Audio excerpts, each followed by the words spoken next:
It's fascinating how much people gravitate toward that topic of regrets. The one that always gets me is I wish I'd had the courage just to be myself.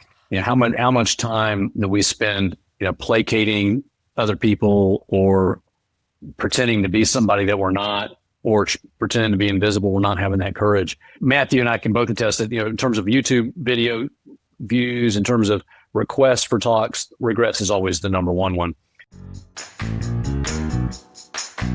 This is another episode about thriving in the fourth quarter of your life, and who better to be our guest than the fourth quarter guy himself, Dr. Alan Hunt. He and Matthew Kelly wrote the books No Regrets and The Fourth Quarter of Your Life. We talked about the books and what it takes to live a meaningful and joyful fourth quarter of your life. Dr. Alan Hunt, thank you so much for joining us today. The fabulous Kate Volman, my pleasure. Thanks for having me. I'm so excited about this conversation. Fourth quarter coaching, you're the Q4 coaching guy. And this topic, after you and Matthew wrote the book, No Regrets, and then the workbook, The Fourth Quarter of Your Life, it's just made such an impact, not only on our clients, but the world. And I know that this workbook is just like selling like hotcakes, and just completely every month on Amazon, it's like selling out. It's like crazy. And it's just so exciting.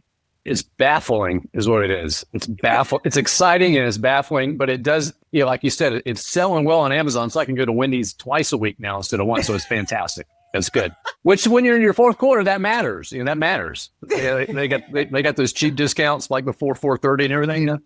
Are you guys really that surprised that it's doing so well? Shocked. In all sincerity, people don't believe me. We wrote this book because we'd made a promise to the church that we would create a resource around aging and dying. And it was originally the project was called Death and Dying. Now that's a sexy topic right there, huh? I mean, everybody wants to be a part of death and dying. So we got into it. So maybe we want to tweak this a little bit. So, we kept procrastinating and kicking the can down the road. And finally, Matthew says, Alan, you're 10 years older than I am. You're closer to dying. Why don't you take the lead on this thing? So I started doing all this research. And what we discovered, Kate, is after the books came out, we severely had underestimated how much people really want to talk about this. We knew that there was a need. We didn't realize that people actually felt the need the way we saw the need. We began getting all these emails from folks. Thank you for talking about this. I feel invisible. Thank you for talking about this. I yearn to talk about this, but no, people just kind of look at me like I've got 8 eyes when I talk about these kinds of things. And so we knew that, corporate America lots of times is kind of done with you when you're 50, but just in life, how much once you turn 60, because the average American lives to be 80. So when you turn 60, do the math, whether you like it or not. People go 60 is the new 40. Well, 60 is actually 60. So you're in your fourth quarter. And how much really our culture sort of ignores that and just kind of shunts you off and says, we don't want you to die, but we would kind of prefer that you live over in this older person's ghetto and please don't interact with us anymore. And people really want to talk about this. It sounds cheesy, but we were stunned. We really were. Wow. Well, it's a beautiful book. And before I hit record, we were even talking about how this is a great book, not just if you're in your fourth quarter, but when you're in midlife and just like getting prepared for that fourth quarter. So why don't we, for those that are listening, why don't we kind of define like what is first quarter, second quarter, third quarter, fourth quarter, so people can visualize like, okay, what quarter is everybody in? All right. Well, I'll give you, so the basic math. Yeah, and my mom was a math teacher, so we were all about numbers at our house. Feelings were not welcome. So average American lives to be just under 80. So let's be generous and say that the average person lives to be 80.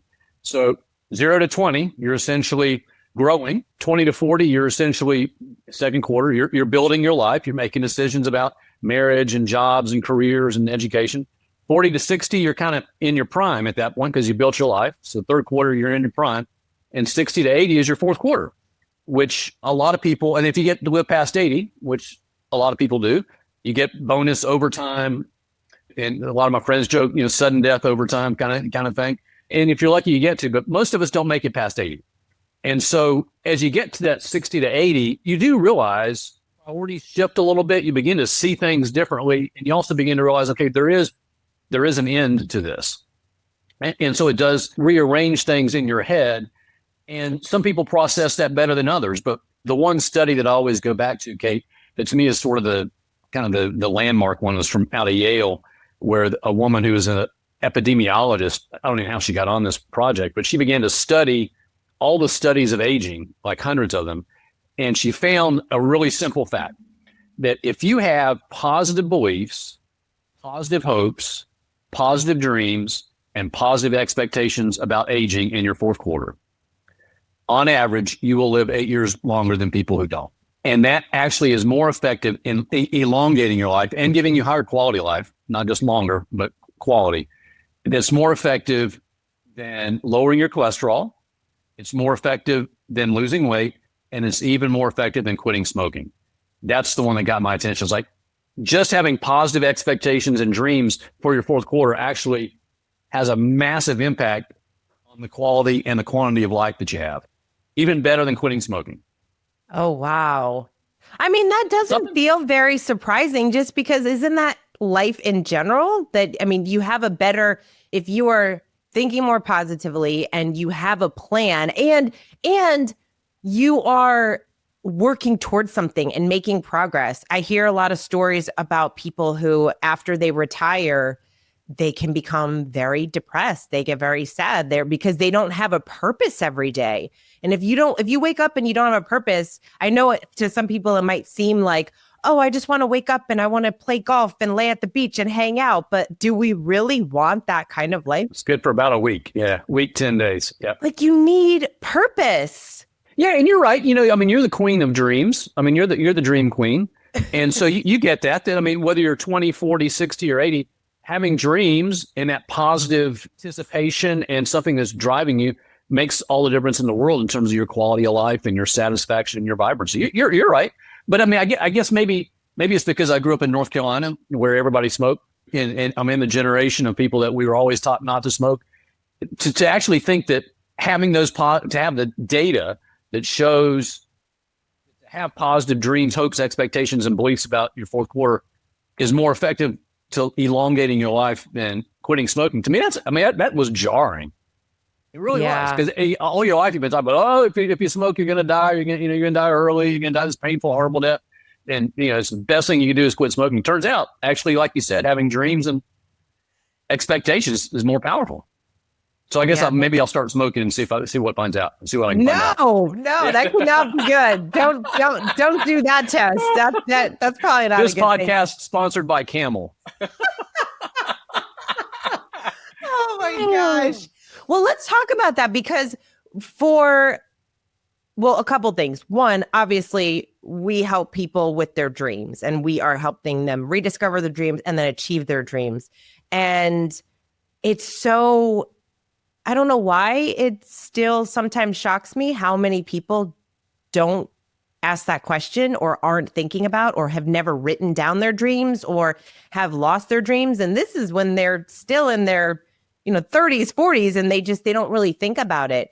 And the importance of really having not only those dreams, but then actually working towards those dreams, having a plan for their dreams. And so with fourth quarter, what we sometimes hear, in fact, I was speaking at an event a few months ago, and it was a group of older people, and we were talking about dreams. And one of them was not the most positive person in the room. And she talked about how, well, what are you talking about? Yeah. I'm 67 years old. My life is over. There's no, what am I going to dream about? I've done everything that what am I? And it was very sincere, sincerely, what are you talking about? We don't have dreams after 60.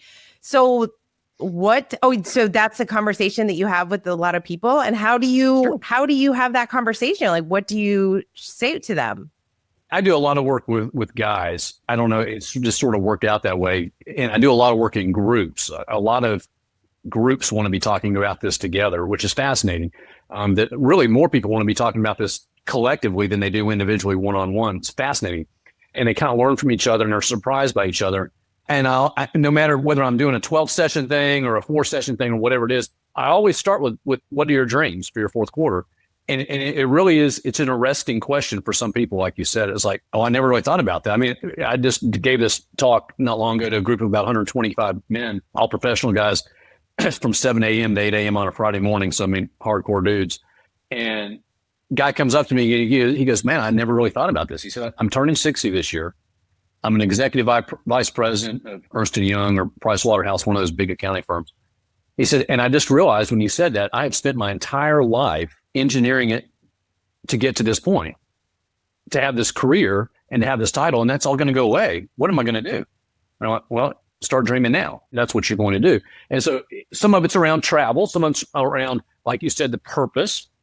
Some of it's how am I going to interact relationship-wise? There's lots of good stuff around that. And one of the things, that Matthew and I really focused on in the book that really makes what we do different than anybody else that's out there really talking about aging and that kind of stuff is what kind of person do you want to become? I mean, we come at this from a best version of yourself model and also from a faith model. And we are all going to die. And from a faith model, you are going to encounter your maker. And so what kind of condition do you want your soul to be in? Do you want to be the most generous version of yourself? Do you want to be the most patient version of yourself? Where do you need to grow? What are your strengths? And so what are the virtues inside of you? Not just what are you doing? I think that's what's so wrong with how people approach this. It's all external. It's like, now let's go internal for a minute. Who are you? What are the virtues that you really want to develop in your fourth quarter? And how do you do that so that you finish well? If you're a golfer, drive for show, putt for dough. If you're a runner, it's that you finish strong in that last lap. And that's what we're talking about is, the race doesn't run out. So how do you finish? And the beauty is you get to define that, whether you're a faith-based person or not. You get to define what does it mean in my life to finish well, and who do I want to be? Not just what do I want to do, but who do I want to be when I finish? Yeah, I thought that section is interesting because it asks about picking the virtue that you want to work on in your fourth quarter. Like we talk in the Dream Manager, we talk about it from a perspective of, okay, what do you want to work on over the next year? But then in the fourth quarter, it's like very intentional. Like, what is that virtue that you really want to focus on?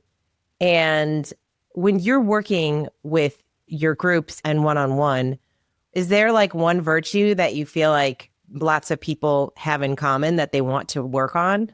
That's been, to me, that's the most fascinating part about what we get to do, because the premise that we, in all the research, we boiled it down to kind of 5 real keys or secrets to thriving in your fourth quarter.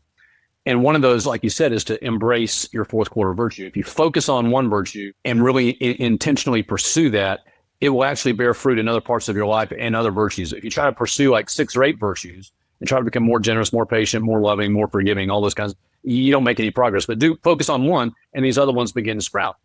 And so when we start talking about that, first of all, people find it, like you said, very captivating. And I really thought most people would gravitate toward generosity, that they would say, because we think about in your fourth quarter, giving money away, volunteering, giving your time away, and those kinds of things. And some do, but it's funny how many, like for me, it was, I realized that I'm not anywhere near as loving as I would like to be, or as that I think that I should be. And that I think I have been and tend to be more selfish than I desire to be.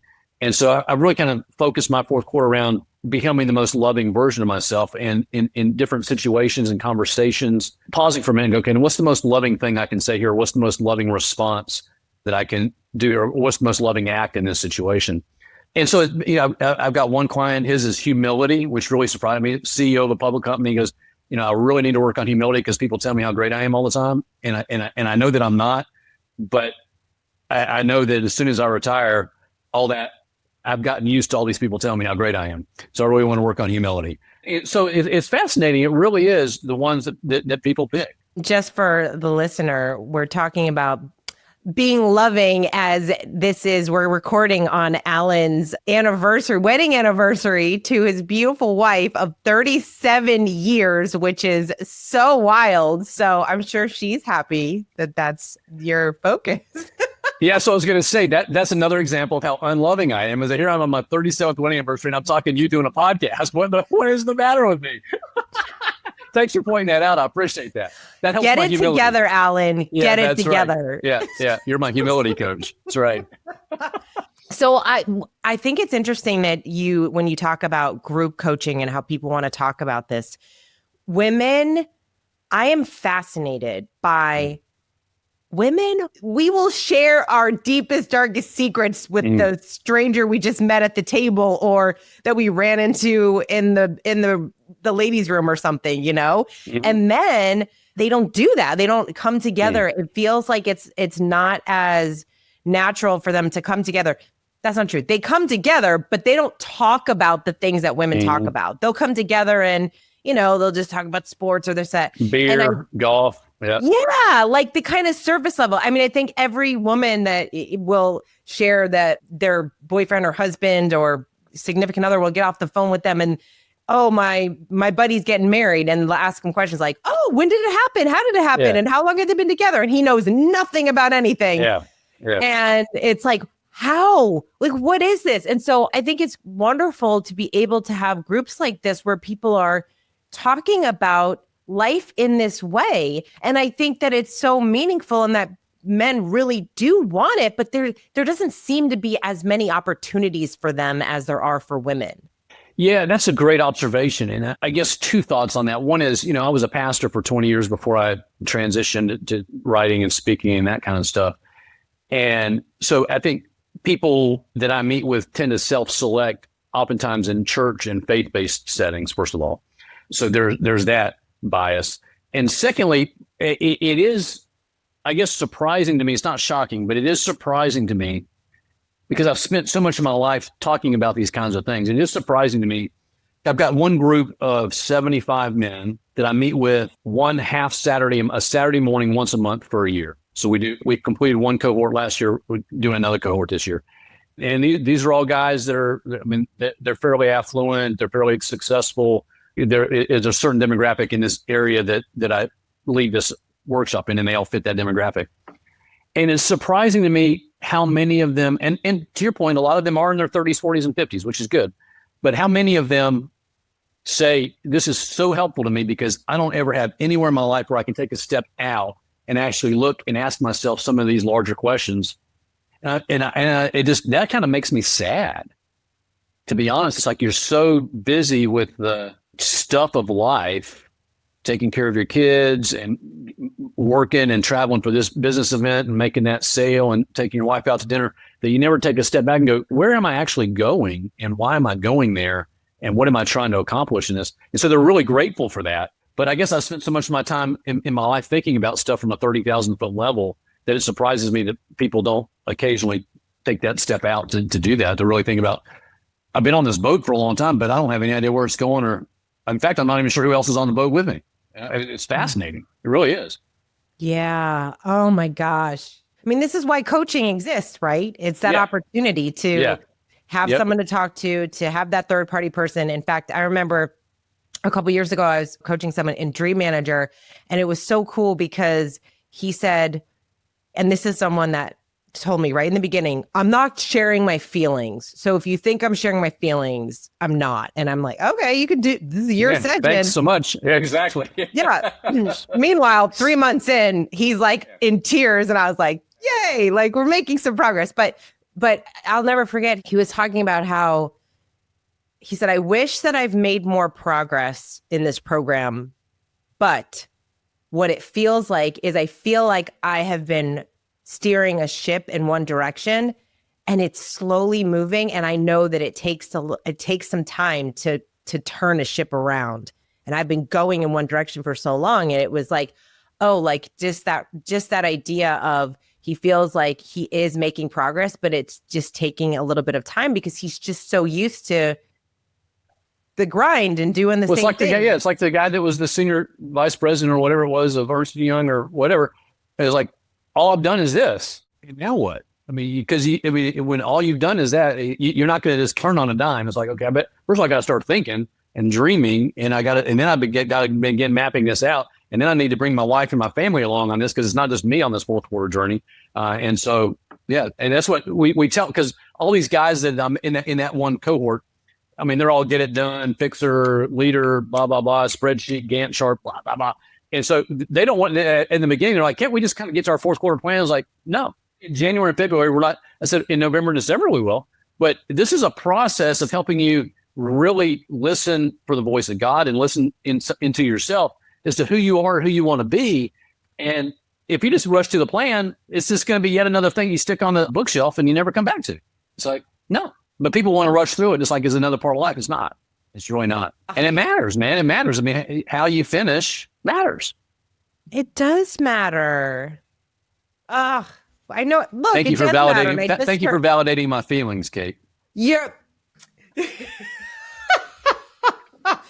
Well, it's so funny too, right? When you were you talking, what page did I flip to? What matters most? What matters most? What matters most? So, why don't you share a little bit about what are some of the things that we can do to have a great fourth quarter, have the best fourth quarter?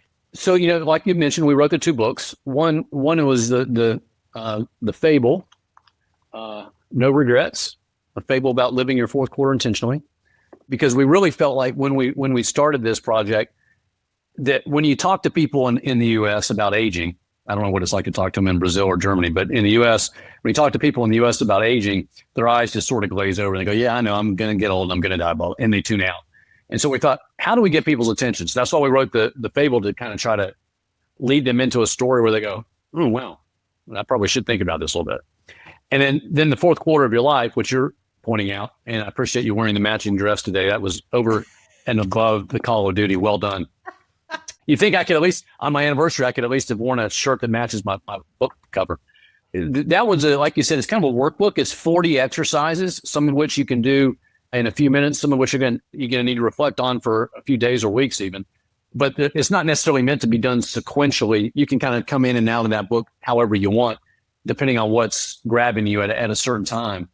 And so what that does is it gives you different kinds of exercises to begin thinking about your fourth quarter from different perspectives and angles.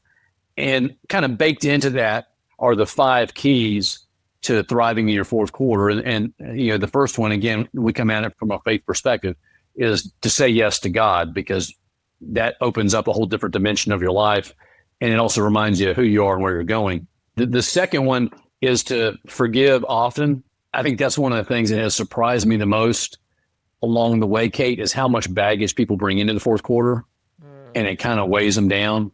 And I would venture to say that even like the woman you were saying, the 67, 69-year-old woman says, my life's essentially over, dreaming and stuff. I would venture to say, might be wrong, that there's probably some stuff there. There's some regrets, there's some pain, there's some wounds and stuff that she realizes she can't really get past. And so she's just kind of stuck. And so that forgiveness thing matters more than it initially appears. Third one is to give it away. That generosity really is a hallmark of a thriving fourth quarter. All kinds of good research on all 5 of these, by the way. These aren't just things that we made up. But to give your money away, to give your time away, to give your love away, to give your friendship away, to give yourself away in your fourth quarter actually is the most, like you were talking about earlier, that sense of purpose.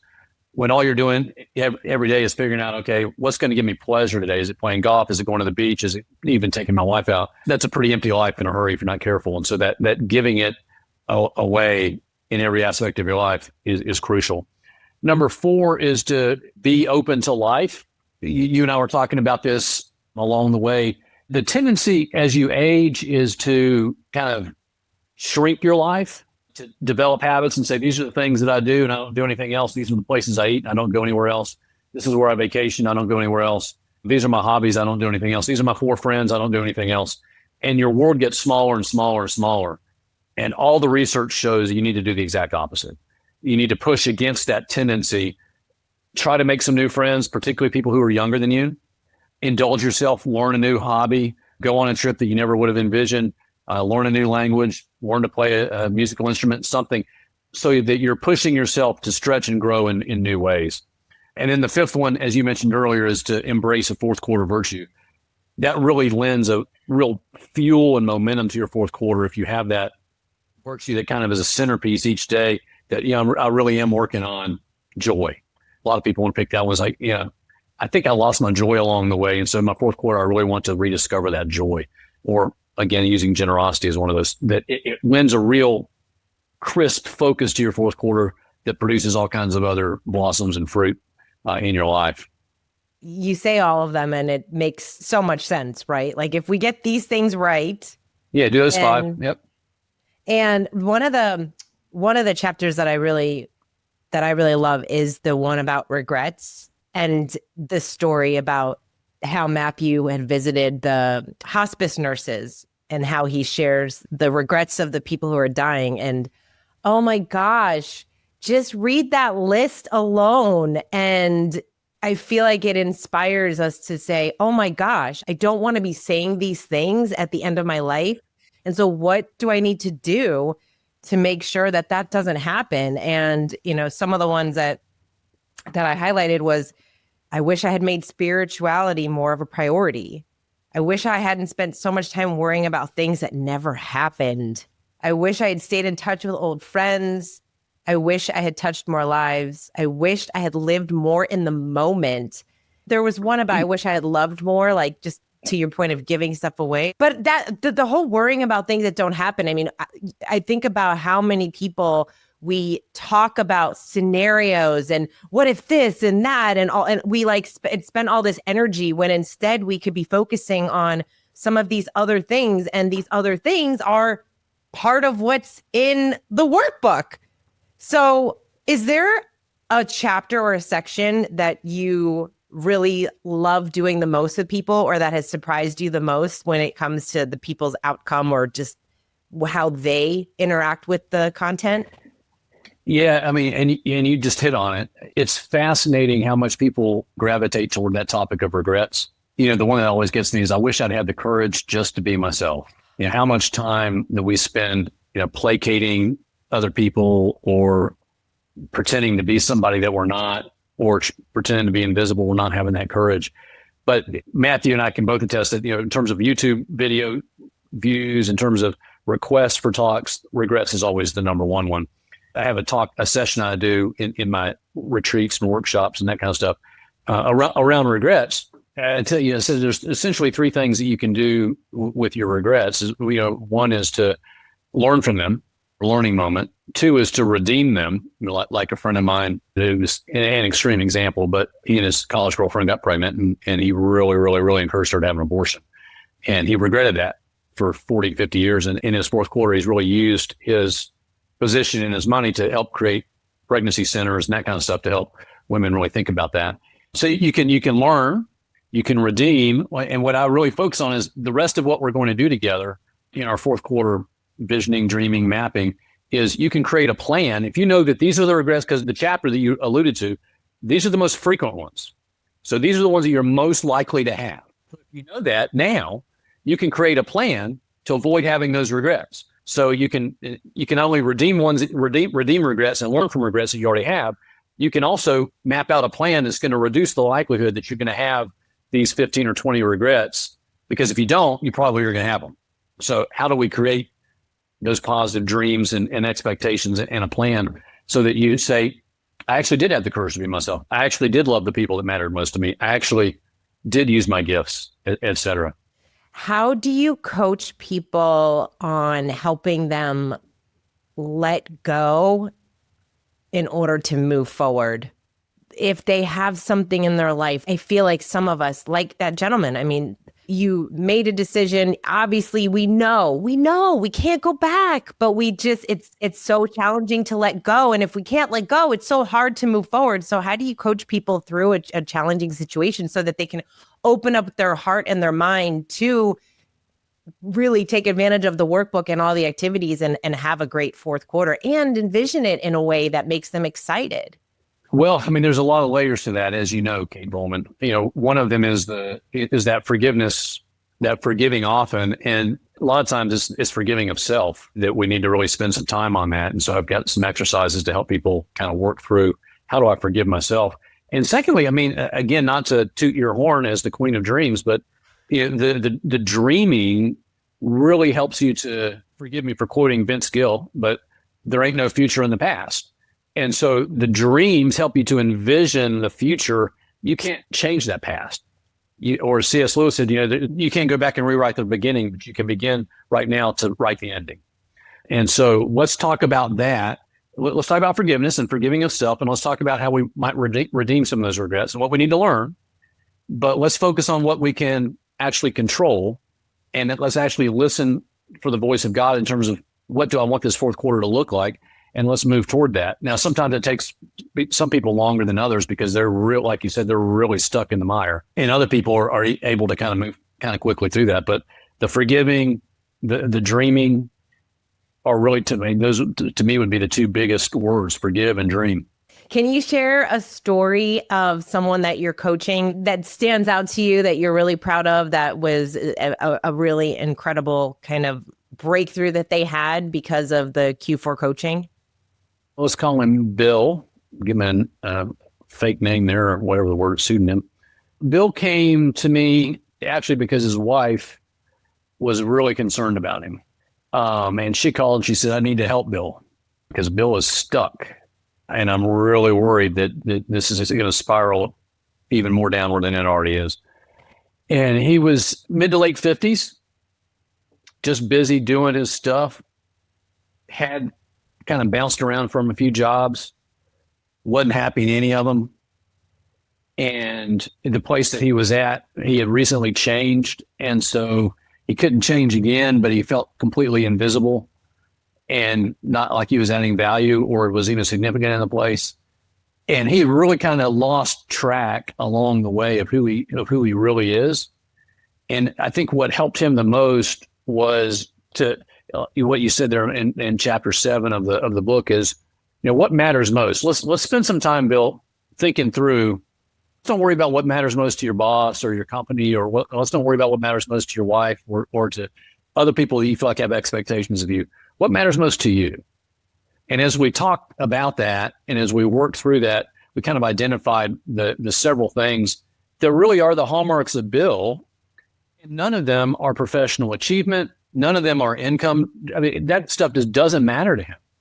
And so some of that is the courage to be myself is like, these things over here are what actually really matter to me. I said, you can be in a job that you don't like, that pays you, as long as you're not trying to attach all of your identity and value and worth in the world to the job that you don't like, that they don't appreciate you.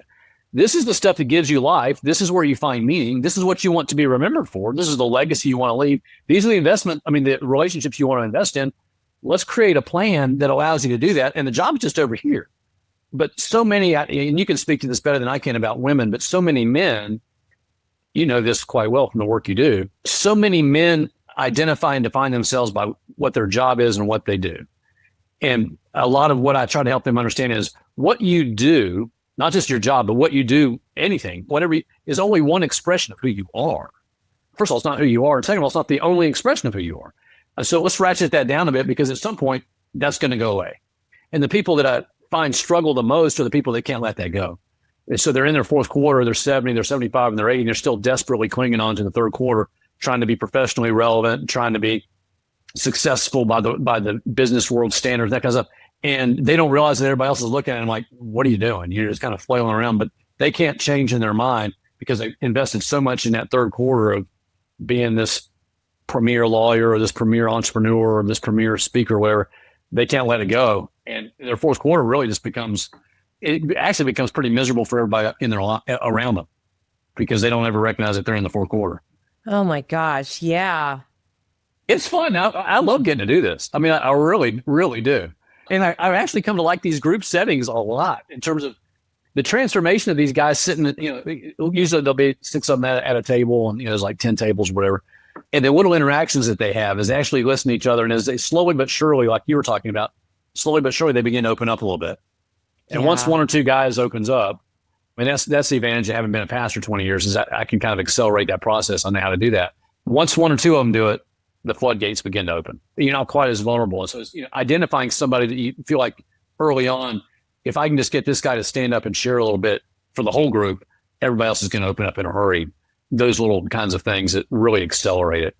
Yeah, I really appreciate that group setting too, especially because I know that it can be challenging for men to really open up in those ways. But what's beautiful about it is, gosh, you need it, because I wonder how many people are going to bed at night thinking, I'm the only one. I'm the only one that feels this way. I'm the only, and you and I, of course you're not. That's why people resonate so much with books, because we read these books and we're like, oh my gosh, they're speaking directly to me. Yeah, they're speaking directly to you because you are having the same challenges millions of people not only are having, but have had hundreds and hundreds of years ago. Like, these are Adam not and Eve new would have struggled problems. with this. That's right. That's right. Yeah. And I think that's why the response surprised us to the books, back to your original question, was that so many people felt like they were the only one. And wow, it's nice that somebody else will talk about this. And then if there's other people that want to talk about this, how can I talk about this? Because I can't find anybody to talk about this with. Turns out there's gazillions of people like that. And the related point, like you're talking about with the men, that's unrelated to that aspect. But the other aspect is one of the longest studies, I think it was like 70 years, studying multiple generations of families and aging, found, and this is done by Harvard, found that the single greatest, I guess, factor or predictor of your happiness and life satisfaction in fourth quarter was having positive relationships. So whether those are family or some close friends, but people, 3 to 5 people that you really are genuinely sharing life with. Because as we're saying, a lot of men struggle with that, just to have friendships. And they struggle to really be genuinely close to their wives and close to their kids. And so a lot of guys are incredibly lonely. And so you put them in these settings where they can actually begin to make friends and see other guys that are struggling with the same stuff. There's some real fertile ground there as well, as they begin to bond with each other and go, okay, yeah, I can figure this out. Yeah. Oh, I love that. Okay, Alan, you're so awesome. Thank you for not only coming on the show, but thank you so much for writing these books and for putting them out in the world. And I mean, you've written many other books as well. This book is just, it's just amazing and incredible how it is impacting people's lives. We, of course, at Floyd love using it as a resource and with our Q4 coaching clients. And I'm just so grateful for the work that you're doing. It's obviously very needed, and it's just a remarkable book. We are very, very blessed that this has kind of opened up before us, and we've kind of stumbled into it. Who knew? So thank you for having me. And last thing I'll tell you, Kate Volman, back to your thing about worry. Cornell study: 85% of the things that we worry about never actually happen. 5%. I know, crazy, right? And of the 15%, this is the best part. So 85% doesn't ever happen. Of the 15% that does happen, 12 of those 12% of the time we go, I'm glad it happened. I actually learned something from this I handled it better than I thought that it would. So there's only 3% of what we worry about actually happens and turns out bad. So 97% of the time. This is why it's these little things that we need to do continuously. It's not this one quick fix. It's like this constant learning and grow. Like, it's just, this is why. And that's where a good coach, like you said, that's where a good coach comes in. That's where a good coach comes in. All right. Last question. What's it like writing a book with Matthew Kelly? I don't know who that is. No, just kidding. So, it's funny because we started working on those things and Matthew goes, have you got any thoughts on how we do this? Because I've never actually written a book with somebody else before. And I said, neither have I. So, oh wow! It was a fun experience, and we wrote the two books differently, and we collaborated on them differently.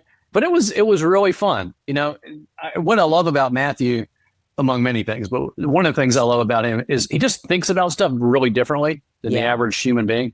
His brain is just different, and so I'm a real extrovert, give me a lot of people kind of thing. He's not. He's a real creative thinker. And so it was fun. It was just fun. That's awesome. Oh, I love it. All right, Alan, you're amazing. We'll have to have you come back on because there's obviously, we could dig into all these different topics. I mean, every chapter could be a whole episode, really. So, all right, you're awesome. Thank you so much. Peace and love, Kate. Peace and love.